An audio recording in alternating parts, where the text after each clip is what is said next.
When Ryoko went to university, she moved into a dorm on campus. That was how she met Yuki, a 20-year-old girl who she was sharing the room with. Yuki was a very strange person, kind of like a shadow. She didn't speak very much, never smiled, and always kept to herself. There was a rumor going around that she had lost her boyfriend a few years before.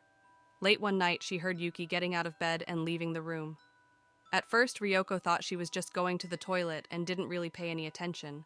However, after a while, she realized that Yuki would often sneak out in the middle of the night and she didn't come back for hours. Gradually, Ryoko became very suspicious. One night, Ryoko decided to try and find out what was going on with her strange roommate. She pretended to be asleep and waited for Yuki to go out. As usual, Yuki got out of bed and quietly left the room. Ryoko waited a minute and then followed her, keeping in the shadows so as not to be noticed. After walking for about 30 minutes, Yuki stopped at the cemetery and went inside. Ryoko was shaking with fear and had to stop herself from running away.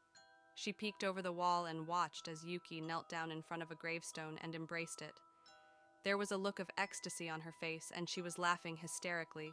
Ryoko had seen enough. Overcome by fear, she turned around and ran back to the dorm. When she reached her room, she jumped into bed and pretended to be asleep, waiting for Yuki to come back.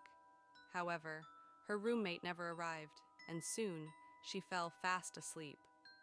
When she woke up the next morning, Ryoko heard some terrible and shocking news. Apparently, Yuki had committed suicide the night before.